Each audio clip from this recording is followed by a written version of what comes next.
حضرت عمار ابن یاسر رضی اللہ تعالیٰ عنہ کے پورے خاندان کو کفار نے گھیر لیا، مارنا پیٹنا شروع کیا، آپ کو بھی، آپ کے بھائی کو بھی، آپ کی والدہ کو بھی، آپ کے والد کو بھی اتنا مارا کہ لہو لہان کر دیا، زخم پہ زخم کھا کے جی خونے جگر کے گھونٹ پی اور آہ نہ کر لبوں کو سی۔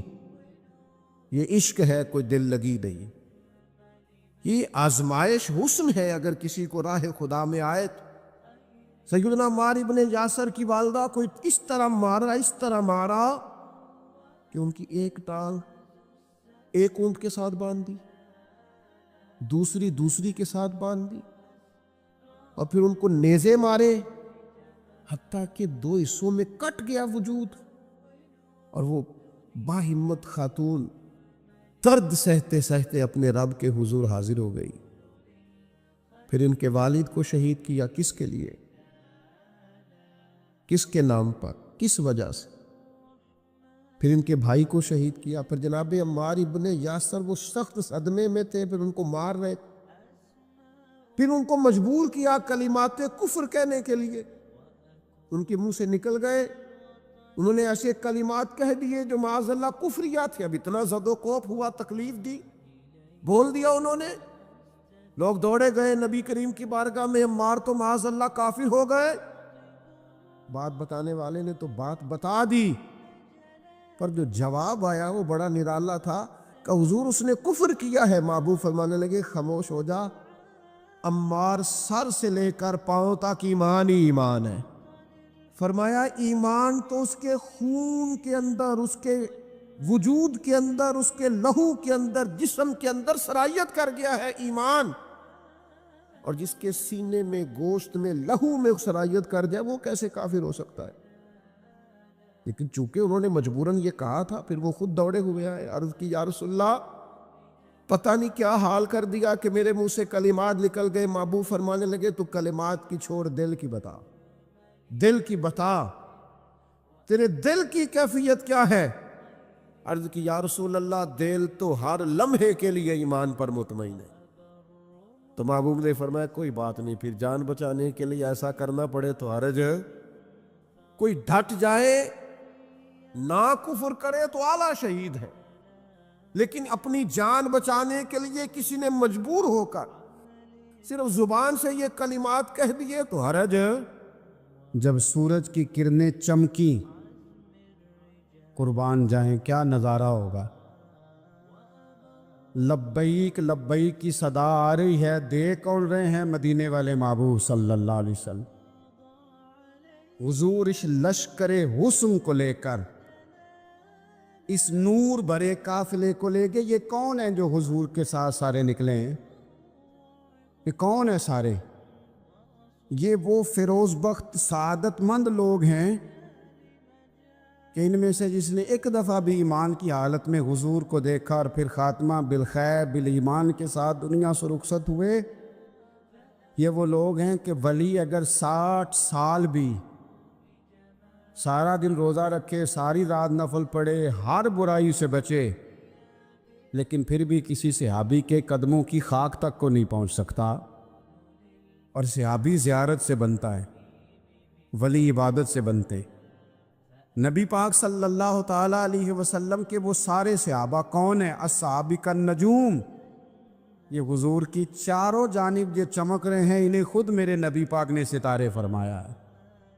ایک سمت علی، ایک سمت عمر، صدیق ادھر، عثمان ادھر، ان جگمگ جگمگ تاروں میں بھلا مہتاب کا عالم کیا ہوگا؟ اور ہر کوئی فدا ہے بن دیکھے تو پھر دیدار کا عالم کیا ہوگا؟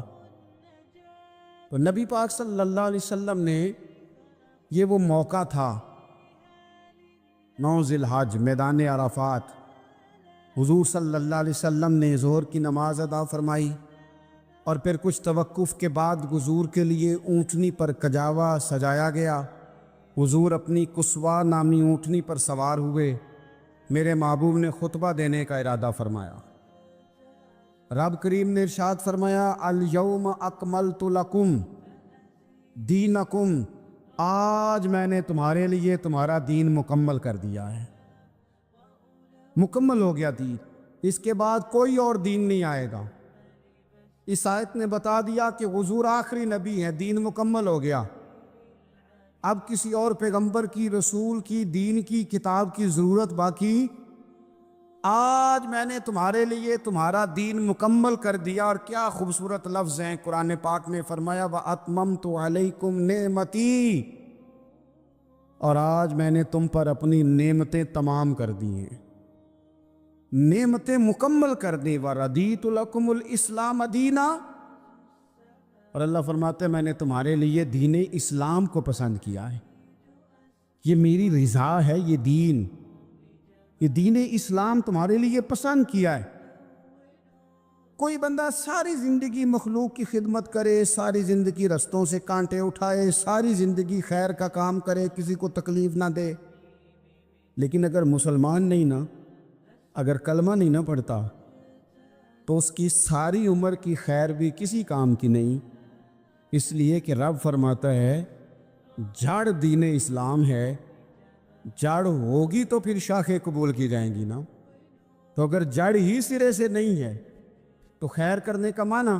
کچھ لوگ کفار کی، مشرکین کی تعریف کرتے ہیں کہ جناب بلے بلے اتنے ویلفیئر کام ہو رہے ہیں، تو یاد رکھو سب سے ضروری جڑ ہے۔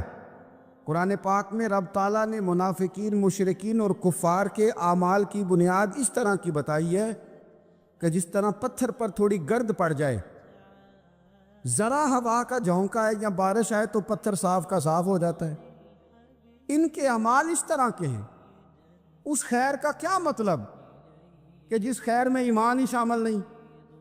جب تک بندہ مومن نہ ہو اس کا کوئی عمل بھی اللہ کی بارگاہ میں قابل قبول نہیں ہوتا۔ یہ آیت نازل ہو گئی، فرمایا دین مکمل ہو گیا۔ او میرے بھائیو، خدا را سوچو، کوئی شے مکمل نہیں دنیا میں، کوئی شے، کروڑوں کا مکان بنا لو پھر بھی کوئی نہ کوئی نقص نکل ہی آتا ہے۔ کوئی دنیا میں شے مکمل ہے ہی نہیں۔ اگر کوئی شے مکمل ہے تو وہ مدینے والے رسول کا دین مکمل ہے۔ مکمل، جب ہم کہتے ہیں نا مکمل دین، تو لوگ سمجھتے ہیں تو شاید سادی سی بات ہے۔ یہ وہ والی بات ہے جو دنیا میں کہیں نہیں پائی جاتی۔ جب یہ آیت نازل ہوئی تھی نا، بخاری میں موجود ہے، ایک بہت بڑا یہودیوں کا عالم حضرت عمر فاروق رضی اللہ تعالیٰ عنہ سے کہنے لگا یہ جو تم پر آیت نازل ہوئی ہے نا کہ دین مکمل ہو گیا، یہ اگر ہم پر نازل ہوتی نا تو جس دن یہ آیت نازل ہوئی ہوتی ہم نے ہر سال اسی دن کو عید بنا لینا تھا کہ دین مکمل ہو گیا۔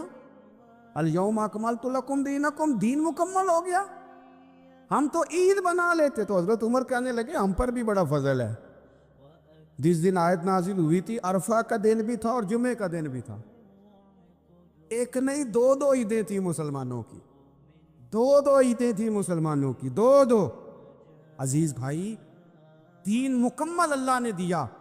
اور حضرت عبداللہ ابن عباس رضی اللہ تعالیٰ عنہ نے تو ایک مقام پہ اس کا ذکر بھی کر دیا۔ جب ان سے کسی یہودی نے کہا نا یہ آیت ہمیں ملتی تو ہم عید مناتے، تو فرمایا تم ایک مناتے نا، ہماری دو تھیں اس دن۔ جمعہ بھی تو مسلمانوں کی عید کا دن ہے نا۔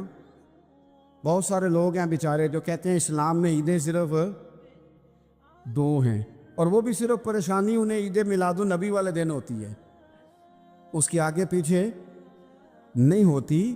حالانکہ نبی پاک علیہ السلام نے کہا ہر جمعہ بھی عید ہے، خود حضور نے فرمایا، لیکن وہ اڑ جاتے ہیں کہ نہیں عیدیں صرف دو ہی ہیں۔ بھائی آپ یہ کہہ سکتے ہیں کہ اسلام کی معروف عیدیں دو ہیں، اپنے معنی اور مفہوم کے لحاظ سے جس کو یوم عید کہا جائے وہ عیدیں دو ہیں۔ نبی پاک صلی اللہ تعالیٰ علیہ وسلم نے میدان عرفات میں خطبہ دیا۔ یہ جو واعظ و نصیحت ہے نا، خطبہ، تقریر، یہ دنیا کر رہی ہے، کرتی رہے گی، کرتی چلی آئے گی، اور اس کو میرے نبی پاک علیہ السلام نے پسند فرمایا۔ خیر کی بات کرنے والے کو حضور نے دعا دی۔ محبوب فرمانے لگے اللہ جو میری حدیثیں یاد کر کے آگے پہنچائے اس کے چہرے کو تر و تازہ رکھنا۔ یہ ابلاغ دین بہت بڑی بات ہے اگر کوئی خلوص نیت سے کرے۔ لیکن کائنات ارضی میں وہ جو حضور کا خطبہ حجۃ الوداع ہے، وہ دستور ہے، وہ منشور ہے۔ انسانی حقوق پر اس سے بڑا چارٹر نہ پہلے کبھی تھا نہ قیامت تک دوبارہ بن سکتا ہے۔ اس کو خطبہ حجۃ الوداع کیوں کہتے ہیں؟ ایک تو مطلب یہ کہ حضور نے یہی آخری حج کیا، اور دوسری بات یہ تھی کہ اس خطبے کے تھوڑے ہی عرصے بعد میرے نبی پاک نے وصال ظاہری فرمایا، اور اس خطبے کو رسول پاک صلی اللہ تعالیٰ علیہ وسلم نے شروع کہاں سے فرمایا؟ یہ خطبہ دیکھیں شروع کہاں سے ہو رہا ہے۔ انسان دنیا میں ملتا بھی ہے، جدا بھی ہوتا ہے۔ یہ جو جدائی کا وقت ہوتا ہے نا، جدائی کا، شاید بڑی سوچ سمجھ کے کہا تھا حضرت میاں صاحب نے، بڑی غور کر کے انہوں نے کہا تھا کہ دریا کنڈے روخ نہ لائیے، جو آوے روڑ جاوے۔ آپ میدان میں درخت لگاتے تو کبھی پھل گرتا ہے تو زمین پہ گرتا ہے، اٹھا لیتے ہیں۔ اگر دریا کے کنارے ہو تو وہ تو دریا میں گرے گا اور روڑ جائے گا، چلا گیا، بہہ گیا۔ فرمانے لگے دریا کنڈے روخ نہ لائیے، جو آوے روڑ جاوے، تے پردیسی نال نہ یاری لائیے، او دا جدوں دل کرے ٹر جاوے، وہ تو چلا جاتا ہے۔ یہ خطبہ شروع کہاں سے ہو رہا ہے؟ یعنی ابھی آغاز کلام ہے، بات آگے آئے گی، آغاز کلام ہے۔ میں کہہ چکا ہوں ولی شاید عبادت کر کے بنے، تقوی اختیار کر کے بنے، ولی اللہ کی حرام کردہ ہر شے سے اجتناب کر کے بنے، وہ جس میں شبہ ہے اس سے بھی بچے تو پھر ولی بنے۔ لیکن صحابی تو حضور کی زیارت سے بنتا ہے نا، نبی پاک کی زیارت سے بنتا ہے، اور صحابہ تو وہ صحابہ تھے جن کی ہر صبح و صبح عید ہوتی تھی، خدا کا قرب حاصل تھا، نبی کی دید ہوتی تھی۔ وہ تو اس طرح کا ماحول تھا کہ نبی پاک نے فرمایا حضرت ابو ہریرہ سے یہیں بیٹھے رہتے ہو، تھوڑا ذرا کبھی کوئی کام بھی کر لیا کرو، وقفے سے ملنے سے محبت بھی بڑھتی ہے۔ تو حضرت ابو ہریرہ اٹھے اور ستون کے پیچھے سے ہو کے واپس آ گئے۔ فرمایا آ گئے ہو؟ عرض کی حضور دل ہی نہیں لگتا تو جائیں کہاں؟ وہ جو حضور سے آ کے کہتے تھے نا یا رسول اللہ صلی اللہ علیہ وسلم، حضرت صوبان بن مالک، حضور نے فرمایا پریشان پریشان دکھائی دیتے ہو؟ کہا یا رسول اللہ ایک بات پریشان کرتی ہے۔ کہا وہ کیا؟ عرض کی حضور دل بے چین ہوتا ہے تو زیارت کو آ جاتا ہوں، آج ایک عجیب خیال آیا، عجیب خیال آیا، اور اس نے عجیب رنگ طبیعت میں بھر دیا ہے۔ فرمایا تمہیں کیا خیال آیا؟ عرض کی یا رسول اللہ صلی اللہ علیہ وسلم آج خیال آیا ہے کہ صوبان ہے تو حضور کا غلام ہے، جنت تو حضور کے صدقے ملے گی، لیکن یہ ہے کہ حضور تو ہوں گے نا نبیوں کے ساتھ، تجھے ملے گی پر ملے گی تو غلاموں کے محلے میں نا۔ دل میں خیال آیا کہ وہاں زیارت بھی ہوگی کہ نہیں؟ او جنت میرے کس کاری جتھے یار نظر نہ آوے، زیارت بھی ہوگی کہ نہیں؟ حضور کی بارگاہ میں جب حضرت صوبان نے عرض کی تو رب کریم نے فرمایا محبوب جو تیری اور تیرے رب کی اطاعت کرے نا، اولئک انعم اللہ علیہم من النبیین والصدیقین والشہداء والصالحین، فرمایا ان کو اللہ نبیوں کے، صدیقین کے، شہداء اور صالحین کے ساتھ ہی جنت میں اکٹھا فرمائے گا۔ وہ اکٹھے رہے تو جن کو تو جنت میں بھی حضور کی زیارت کے بغیر چین نہیں تھا، ان کو حضور نے خطبہ حجۃ الوداع شروع کرتے وقت پہلا جملہ پتہ کیا کہا؟ حضور اونٹنی پہ ہیں، احرام باندھا ہوا ہے، 1,40,000 کم و بیش غلام سامنے کھڑے، عرفات کا میدان۔ محبوب فرمانے لگے پہلا جملہ، جو درد والے تھے وہ تڑپ گئے، یہ سارے درد والے تھے لیکن کچھ زیادہ مزاج شناس تھے۔ محبوب نے پہلا جملہ کہا، حضور فرمانے لگے لوگو جس طرح آج اکٹھے ہوئے ہیں شاید اس کے بعد دوبارہ ہم اکٹھے نہ ہوں۔ پہلا اعلان ہی کر دیا کہ یہ تمہارے ساتھ جو آج خطبہ ہے نا، اس میں اشارہ دے دیا کہ دوبارہ نہیں جمع ہوگے، اگلا حج نہیں کرنا، بس ختم ہوئی بات۔ یہ آخری پہلی بات ہی حضور نے یہ بیان۔ اب وہ اتنے دل نرم ہو گئے حضور کی بات سن کے، آنکھوں میں آنسو اس طرح آ گئے، طبیعت کا ملان اتنا بڑھ گیا کہ ہر ایک کا دل کشکول بن گیا، ہر طرف سے آہیں اور سسکیاں ہیں کہ حضور کے وہ جملے یوں صحابہ لے رہے تھے جب آپ سے کوئی کہہ دے کہ بھائی یہ وقت بس آخری ملاقات کا ہے، تو پھر انہوں نے وہ تو حضور کی ہر بات ہی توجہ سے سنتے تھے، پر یہاں جو انداز بن گیا وہ انوکھا بن گیا۔ فرمایا شاید دوبارہ ملاقات نہ ہو۔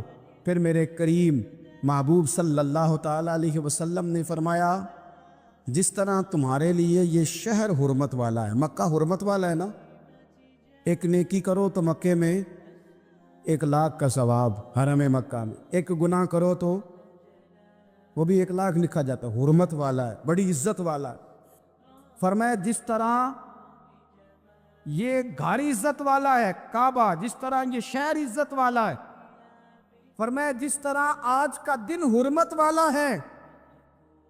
مسلمانوں میں تمہیں بتا کے جا رہا ہوں، تمہیں سمجھا رہا ہوں، اسی طرح میں نے تم سب پر ایک دوسرے کے مال اور عزت کو حرمت والا کر دیا ہے۔ اور صحابہ کو نا حضور نے پہلے یہ سبق پورا حضور نے پوچھا، یہ بھی ذرا کمال ہے، یہ بخاری مسلم کی حدیث ہے۔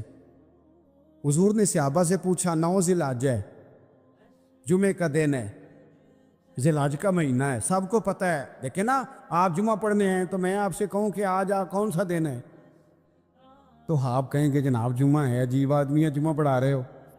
لیکن جو صحابہ کا انداز ہے وہ اور ہے۔ حضور نے پوچھا آج یہ کون سا مہینہ ہے؟ یہ ادب ہے، یہ مقام ہے، یہ وہ مقام ہے جہاں بہت سارے صرف عقل والے بندے جو ہوتے ہیں نا وہ بیچارے گرتے پڑتے ہیں، کہتے ہیں جی بات آتی ہو تو بتانی چاہیے، یہ کیا بات ہوئی جی، بندہ بولے ہی نا، یہ کیا لیکن کچھ لوگ ایسے ہیں جن کا دھارہ ادب کچھ اور ہوتا ہے، انہیں ڈھیروں باتیں بھی آتی ہوں تو ہر جگہ بات کرنے کی نہیں ہوتی، سب جگہ کہانیاں سنانے کی نہیں ہوتی۔ حضور نے فرمایا کون سا مہینہ ہے؟ قربان جائیں بھیا کو زبان ہو کے کہنے لگے واللہ و رسول عالم، اللہ جانے اللہ کا رسول جانے، سانو تے قید سجن دا گہنا ہے، او جنج رکھے اساں اونج رہنا ہے، ہمیں کیا پتا؟ پوچھا کسی نے، لکھا ہے صوفیاء نے، کسی نے پوچھا اوے تمہیں پتہ نہیں، کہنے لگے چپ کر، ہمیں کیا پتا کون سا مہینہ ہے؟ تو حضور نے فرمایا آج تاریخ کون سی ہے؟ بھائی صاحب کو پتا تھا نا 9 ذی الحج کو یہ حج ہوتا ہے، کون سی تاریخ ہے؟ کہا واللہ و رسولہ عالم، اللہ جانے اللہ کا رسول جانے، قربان جائیں۔ حضور نے پوچھا دن کون سا ہے؟ سب کو پتا ہے جمعہ ہے، کہنے لگے واللہ و رسولہ عالم، اللہ جانے اور اللہ کا۔ وہ صحابہ بتا کیوں نہیں رہے؟ تو اہل محبت کہتے ہیں صحابہ کا جواب یہ تھا ہمیں کوئی مہینوں سے غرض ہے، ہمیں کوئی دن سے غرض ہے، ہمیں کوئی تاریخ سے غرض ہے؟ حاجیو آؤ شہنشاہ کا روزہ دیکھو، کعبہ تو دیکھ چکے، کعبے کا بھی کعبہ دیکھو، ہمیں تو محبوب سے غرض ہے۔ مہینہ تھا ذی الحج کا، اگر حضور کہہ دیتے ذی الحج نہیں ذی قعدہ ہے تو ہم نے ذی قعدہ ہی بنا لینا تھا۔ تاریخ تھی 9، اگر حضور فرما دیتے 11 ہے تو ہم نے 11 ہی بنا لینی تھی۔ دن تھا جمعے کا، اگر حضور کہتے پیر ہے تو ہمیں کیا لگے؟ ہمیں تو محبوب کی رضا چاہیے۔ آپ دیکھیں نا ایک صحابی کے ہاتھ ذرا لمبے تھے تو حضور نے فرمایا یا ذوالیدین، او لمبے ہاتھوں والے۔ ان سے کوئی پوچھتا نام کیا ہے تو کہتے میرا نام ہے 2 ہاتھوں والا۔ او بھائی میرے بھی 2 ہیں، تم کیوں 2 ہاتھوں والا؟ کہنے لگے یہ نہیں مجھے پتا، مجھے نبی پاک نے کہا 2 ہاتھوں والا۔ تو ٹھیک ہو گئی جو حضور نے نام رکھ دیا۔ تو حضور سید عالم نے پوچھا، پھر حضور نے حرمت یاد کرائی، فرمایا یاد رکھو یہ دن بھی بڑی عزت والا ہے، جمعے کا ہے، یہ مہینہ بھی بڑی حرمت والا ہے، ذی الحج کا ہے، یہ تاریخ بھی بڑی حرمت والی ہے، لیکن فرمایا جس طرح اس دن کی، اس شہر کی، اس مہینے کی تم نے عزت کرنی ہے، اسی طرح ایک دوسرے کے مال کا، ایک دوسرے کی عزت کا تم نے پاس کرنا۔ مسلمان بھائیوں خدا را یہ حضور کہہ رہے ہیں یار، نبی پاک نے کعبہ کے سامنے کھڑے ہو کے فرمایا بیت اللہ تیری بڑی شان ہے، تیرا بڑا مرتبہ ہے، لیکن فرمایا میرے مومن کی عزت رب کی نظر میں کعبے سے بھی زیادہ ہے۔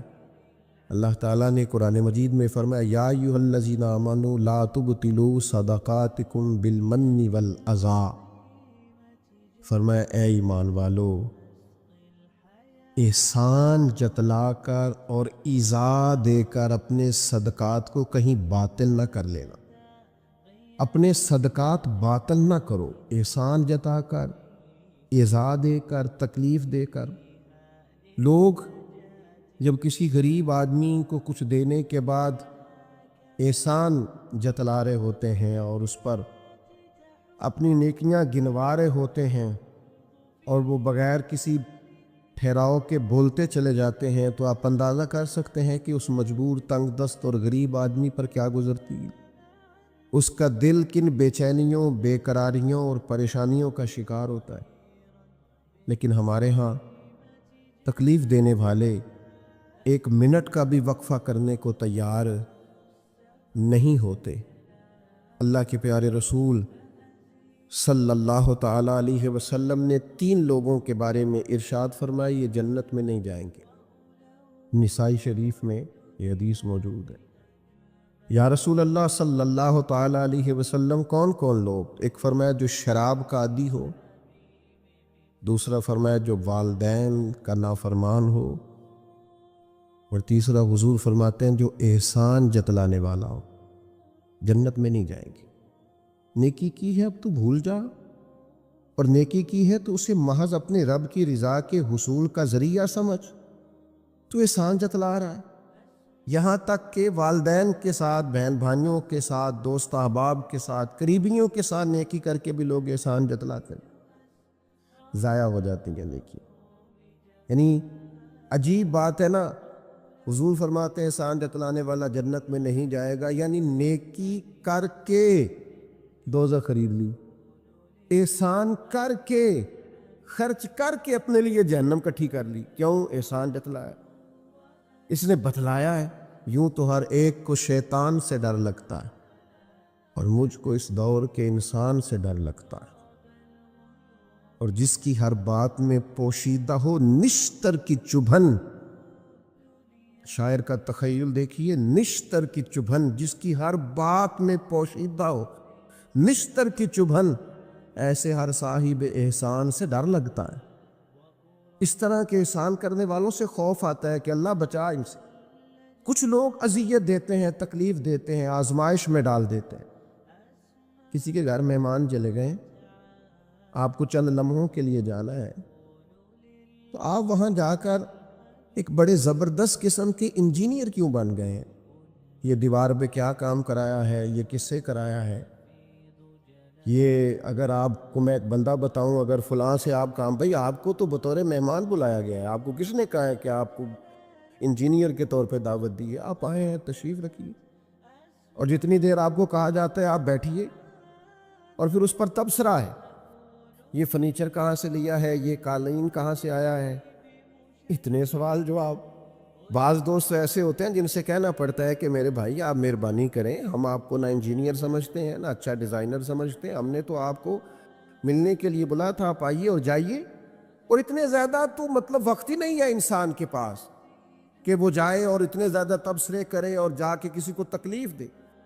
پھر تفتیش کرنا، پوچھنا، اعلیٰ حضرت بریلوی رحمۃ اللہ علیہ کا حرام ہے یہ تفتیش کرنا کہ کسی کی کمائی حلال ہے کہ حرام ہے۔ آپ کیوں تفتیش کرتے ہیں؟ کس نے اجازت دی آپ کو جاسوسی کریں؟ آپ تکلیف دے رہے ہیں سامنے والے کو۔ کیا کرتے ہیں، کیا کماتے ہیں، کہاں سے؟ میرا رب ہے جس نے سب کے پردے رکھے ہوئے ہیں۔ اب کیوں ایسی حرکات کرتے ہیں جس کی بنیاد پر جناب کا ذریعہ آمدن کیا ہے؟ میرا ذریعہ آمدن یہ ہے کہ آپ دے جاتے ہیں تو میں کھا لیتا ہوں۔ آپ اپنا ذریعہ آمدن کی فکر کریں، آپ دوسروں پر کیوں اس قدر زیادہ بوجھ ڈالتے ہیں؟ اور پھر کھانا سامنے رکھا جاتا ہے، یہ میں نہیں کھاتا، تو آپ کو جو کھانا تھا گھر سے لے آتے، کیا یہ اچھا ہوتا؟ یہ میں ایک زمانہ ہو گیا جی میں نے یہ نہیں کبھی کھایا، تو کیا کھاتے ہیں آپ؟ مجھے سالوں بیت گئے ہیں سفر کرتے ہوئے، اور میرے ساتھ پوری جماعت نے سفر کیا ہے، ہفتوں میں گھر سے باہر رہا ہوں، کوئی ایک شخص نہیں، ایسا تو نہیں کہ ساری چیزیں طبیعت کو پسند ہوتی ہیں، لیکن کوئی ایک شخص نہیں بتا سکتا کہ کبھی میں نے کہا ہو یہ مجھے پسند نہیں، میں نے نہیں کھانا، لے جائیں آپ، یہ میری طبیعت نہیں۔ کیوں؟ میں ایک دفعہ اپنے حضرت صاحب کے ساتھ تھا، ایک جگہ پہ کھانا آیا تو میں نے گھر والوں سے کہا نمک دیجئے گا ذرا، تو حضرت صاحب فرمانے لگے بیٹا آپ نے وہ حدیث نہیں پڑھی کہ حضور نے فرمایا کھانا پسند نہ ہو تو چھوڑ دو لیکن عیب نہ نکالو؟ فرمایا کس موسم کے اندر انہوں نے کھانا پکایا ہے اور تم نے انہیں یہ کہہ دیا تمہیں نمک ہی نہیں ڈالنا آتا؟ فرمایا ان کے گھر کا ذائقہ ہے، وہ کم کھاتے ہو، تم تھوڑا زیادہ کھاتے ہوگے نمک، بعض لوگ ذرا کم کھاتے ہیں، بات تم نے یہ کس طرح کی حرکت کی ہے؟ وہ بیچارے جا کے پہلے وہ ڈانٹے گا کہ تم نے نمک ہی نہیں صحیح ڈالا، وہ نمک مانگ رہے ہیں، کیا ضرورت تھی؟ تھوڑا سا وہ حضرت سلمان فارسی رضی اللہ تعالیٰ عنہ کے گھر میں مہمان آ گئے، تو آپ نے کھانا رکھا تو وہ صاحب کہنے لگے کبھی پودینے کی چٹنی ہو جاتی نا، تو اب ان کے پاس پیسے نہیں تھے، ان کا لوٹا تھا ان کے پاس پیتل کا یا لوہے کا، لے جا کے گروی رکھا کسی کے ہاں، یہ وضو کے لیے رکھا ہوا تھا جناب سلمان فارسی نے، پھر وہ لوٹا گروی رکھ کے پیسے لائے، اس کا پودینہ خریدا اور لا کے مہمان کو دیا، تو مہمان کہنے لگا جی اللہ کا شکر ہے ہم قناعت پسند ہیں، جو مل جائے کھا لیتے ہیں۔ یعنی ایک تو یہ کہ پہلے فرمائش کر دی اور اس کے بعد نیک بننے کا ڈھونگ بھی رچایا۔ ابھی کچھ لوگوں کا طریقہ ہوتا ہے وہ سارا کچھ کرنے کے بعد نا، یعنی 2.25 گھنٹے غیبتیں کرنے کے بعد کہنے چلو سانوں کی لگے، بھئی آپ 15 منٹ ہی رہ گئے تھے، 2 گھنٹے پورے ہونے لگے تھے، ساری تو کر لی آپ نے، اب پیچھے بچا کیا ہے؟ تو وہ کہنے لگے جی میں قناعت پسند ہوں، جو مل جائے کھا لیتا ہوں۔ تو حضرت سلمان فارسی ناراض ہوئے، جلال میں آپ فرمانے لگے اگر تم قناعت پسند ہوتے تو میرا وضو کا لوٹا آج گروی نہ پڑا ہوتا، تم قناعت پسند ہو، اوپر سے جھوٹ بولتے ہو۔ لیکن تکلیف دینا، اذیت پہنچانا، ذہنی طور پر کسی کو ٹارچر کرنا، میری اب کبھی طبیعت خراب ہو جاتی ہے نا جی، تو چونکہ محبت کرنے والوں کی لسٹ لمبی ہے، طبیعت خراب ہو جاتی ہے تو میں بتاتا نہیں، کتنے کتنے دن خبر نہیں ہوتی، میری خواہش ہوتی ہے۔ پچھلے دنوں بھی ایک پورا دن ہاسپٹل میں گزارنا پڑا، میں نے بتایا نہیں، افواہ تھی کہ میری طبیعت خراب ہے، لوگوں نے پوچھ پوچھ کر بیمار کر دیا، نئے سرے سے بتانا پڑتا ہے ہویا کی سی۔ اور پھر کچھ تو اتنے خاص محبت کرنے والے ہوتے ہیں کہ انہیں پوری ڈیٹیل چاہیے ہوتی ہے پس منظر سمیت۔ آپ حضور علیہ الصلوۃ والسلام نے فرمایا بہترین عیادت وہ ہے جو جلدی ہو، نہیں تھوڑی دیر کے لیے مریض کے پاس جائیں، یہ بہقی میں حدیث موجود ہے، بہترین عیادت، بہترین تیمارداری وہ ہے جو جلدی ہو، فٹافٹ آپ آئیں، تھوڑی دیر بیٹھے اور چلے جائیں۔ اتنی تفصیلات، پھر 7 نسخہ جات، پھر یا کچھ لوگ تو ایسے ہوتے ہیں جو اتنا ڈرا جاتے ہیں بیمار آدمی کو کہ وہ جلدی فوت ہونے والا ہو جاتا ہے، اس کہتے ہیں فلانے کو بھی یہ مرض تھا بیچارہ، 4 بچے فوت ہو گیا۔ آپ کو تو کہا تھا تسلی دیتے، مریض سے دعا کراتے، پھر ضد کریں گے، اصرار کریں گے، یہ کھا لیں، کھائیں گے تو اٹھیں گے، تھوڑا سا تو لیں۔ اللہ کے بندے، نبی کریم علیہ السلام نے فرمایا بیمار سے ضد نہ کرو، اسی اللہ کھلا پلا دیا کرتا ہے۔ تم ضد کر رہے ہو، اصرار کر رہے ہو، تکلیف دے رہے ہو، اذیت پہنچائی جاتی ہے۔ بڑے درویش آدمی تھے حضرت سری سختی، کبھی کسی سے سخت جملہ نہیں کہا۔ آپ بیمار تھے، ایک صاحب تیمارداری کرنے آ گئے، تو آپ کا خیال تھا کہ وہ ہو گئی تیمارداری، وہ جائیں۔ کئی لوگ ان کے بعد آئے چلے گئے، لیکن بیٹھے ہوئے ہیں، جا ہی نہیں رہے۔ تو حضرت سری سختی رحمۃ اللہ تعالیٰ علیہ، اب بعض دفعہ مروت ایسی ہوتی ہے کہ بندہ اپنی زبان سے معزز آدمی کہہ نہیں پاتا، لیکن وہ چونکہ تکلیف میں تھے، سردی کا موسم تھا تو دروازہ کھلا رہ گیا، تو وہ صاحب کہنے لگے حضور دروازہ بند کر دوں، ٹھنڈ آ رہی ہے؟ تو فرمانے لگے کر دیجئے، لیکن اگر کبھی باہر سے کر دینا تو ذرا زیادہ بہتر ہو جائے۔ معنی یہ تھا کہ آپ تشریف لے جائیں، چلے جائیں نہیں کہتے بزرگ۔ آپ کچھ لوگ ایسے ہوتے ہیں انہیں رخصت بھی ذرا اعزاز کے ساتھ کرنا پڑتا ہے، آپ تشریف لے جائیں اور دروازہ باہر سے بند کر دیں تاکہ ہوا بھی نہ آئے اور آپ جیسا کوئی پکا مہمان دوبارہ بھی نہ آئے۔ تشریف لے جائیں، تکلیف نہیں دیں، اذیت نہ دیں کسی شخص کو کسی بھی طرح سے پریشان۔ ایک ہمارے ہاں اور بڑا مسئلہ ہے، میں تو مذاق کر رہا تھا۔ مذاق کیا ہوتا ہے؟ مذاق تو جاہلوں کا کام ہے۔ کہ موسیٰ علیہ السلام کی قوم نے کہا کہ ایک شخص کا انتقال ہو گیا ہے تو ہمیں بتایا جائے کس نے قتل کیا ہے، تو جناب موسیٰ علیہ السلام نے فرمایا گائے ذبح کرو۔ تو ان لوگوں نے کہا آپ ہم سے مذاق کرتے ہیں، اتتخذونہ ہزوا، آپ ہم سے مذاق کرتے ہیں؟ تو فرمایا اعوذ باللہ ان اکون من الجاہلین، میں اللہ کی پناہ چاہتا ہوں کہ میں جاہلوں میں سے ہو جاؤں۔ مذاق کرنے کو جناب موسیٰ نے، قرآن مجید کا پہلا پارہ کہتا ہے جاہلوں کا کام کہا ہے۔ مذاق ٹھیک ہے، دل لگی ٹھیک ہے، یعنی آپ خوش طبعی کریں۔ مذاق تو کسی کے عیب کا ہوتا ہے، تیری آنکھ کس طرح کی ہے، تیری ناک چپٹی ہے، یہ مذاق ہوتا ہے۔ کسی کے رنگ کو لے کر، کسی کے قد کو لے کر، کسی کی توتلی زبان کو لے کر، یہ جاہلوں کی علامت۔ آپ دل لگی کریں، حضور بھی دل لگی فرماتے، مسکراتے دل لگی کریں، اس میں کسی کو تکلیف نہیں ہوتی، کسی کا عیب نہیں اچھلتا، کوئی بات ایسی خوشی کی آپ اس پہ خوش ہو جائیں۔ لیکن آپ یہ جو رویے ہمارے ہاں پائے جاتے ہیں یہ مذاق ہے، اور مذاق شریعت میں جاہلوں کی علامت ہے۔ حضور فرماتے ہیں قیامت والے دن وہ لوگ جو لوگوں کا مذاق اڑاتے تھے، تکلیف دیتے تھے، قیامت والے دن ان کے ساتھ یہ معاملہ ہوگا کہ جنت کا دروازہ ان کے لیے کھولا جائے گا، پھر بند کر دیا جائے گا، پھر کھولا جائے گا، پھر بند کر دیا جائے گا، پھر کھولا جائے گا، اور پھر دوبارہ وہ کہیں گے یہ کیا ہو رہا ہے؟ تو انہیں کہا جائے گا تمہارے اس مذاق کی تمہیں سزا دی جا رہی ہے جو دنیا میں تم اللہ کے بندوں کے ساتھ کرتے تھے۔ تکلیف دیتے ہیں لوگ۔ یہ کچھ سال پہلے کی بات ہے، آپ کو پتہ ہے ہمارے ہاں اپریل فول بھی منایا جاتا ہے، جھوٹ بولنے کا دن۔ ایک صاحب تھے بیچارے ہارٹ پیشنٹ، یہ پنجاب کا ہی واقعہ ہے، تو ان کو فون کر دیا کہ تمہارا بھائی ایکسیڈنٹ میں فوت ہو گیا ہے، کسی نے مذاق کیا، تو بیچارے ہارٹ پیشنٹ تھے، خبر سن کے ان کو پھر ہارٹ اٹیک ہوا، اللہ کو پیارے ہو، اور بعد میں پتہ چلا کہ کسی نے مذاق کیا، بھائی تو بالکل ٹھیک ٹھاک، آپ کے ایک مذاق نے کسی کی جان لے لی، گھر اجڑ گیا، عورت بیوہ ہو گئی، بچے یتیم ہو گئے، اور آپ مذاق کر رہے تھے، تکلیف دے رہے تھے، آپ آزمائش میں مبتلا کر رہے تھے۔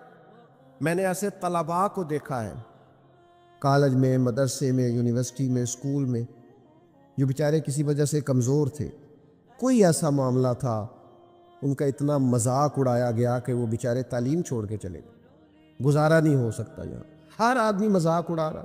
اور بعض لوگوں کی غربت کا مذاق اڑایا جاتا ہے، ان کو کھاتا ہوا دیکھ کے مذاق کرنا، ان کا لباس دیکھ کے مذاق کرنا، ان کی سادہ پرانی اور دیسی گفتگو سن کے مذاق اڑانا، نتیجہ یہ نکلتا ہے کہ مایوس ہو جاتے ہیں لوگ، پریشان ہو جاتے ہیں۔ ایسا نہیں کرے، یہ تکلیف نہ دے کسی مسلمان، اذیت میں مبتلا نہ کرے، ذہنی طور پر ٹارچر نہ کرے، آپ کوئی ایسا کام نہ کرے جس سے بار بار آزمائش ہو۔ کچھ لوگ زندگی میں گناہ کرتے ہیں، اللہ معاف کرے، غلطیاں ہو جاتی ہیں، پھر وہ لوگ توبہ کر لیتے ہیں، اور یہ توبہ اللہ کو اتنی پسند ہے کہ حضور فرماتے ہیں کسی کا اونٹ مال سمیت غائب ہو جائے اور وہ شخص ڈھونڈ ڈھونڈ کے تھک جائے اور مایوس ہو جائے، اور پھر وہ اونٹ اسے مل جائے، اسے اتنی خوشی نہیں ہوتی جتنی بندہ مومن کی توبہ پر رب کریم کو خوشی ہوتی ہے۔ کتنا بڑا انعام ہے۔ حضور فرماتے ہیں ہر شخص خطا کار ہے، پر بہترین خطا کار وہ ہے جو توبہ کرتا ہے خطا کار پر بہترین خطا کار۔ کیا بات ہے اس کی خطا کی، جو خطا کرتے ہی رو پڑا ہے، اللہ کے حضور توبہ کر رہا ہے، لیکن لوگ مذاق اڑاتے ہیں لوگوں کے گناہوں کا۔ وہ توبہ کر چکے ہیں، وہ چھوڑ چکے ہیں، وہ اس راہ سے ہٹ چکے ہیں، لیکن مذاق کرنا، مذاق اڑانا، تکلیف دینا، اذیت میں مبتلا کرنا۔ حضور علیہ السلام نے فرمایا کسی شخص سے کبھی کوئی گناہ کیا پھر اس نے توبہ کر لی، فرمایا جس نے دوبارہ اسے اس کا گناہ یاد کرایا، اللہ یاد کرانے والے کو سزا دے گا، مرنے سے پہلے یہ اس گناہ کے اندر مبتلا ہو جائے۔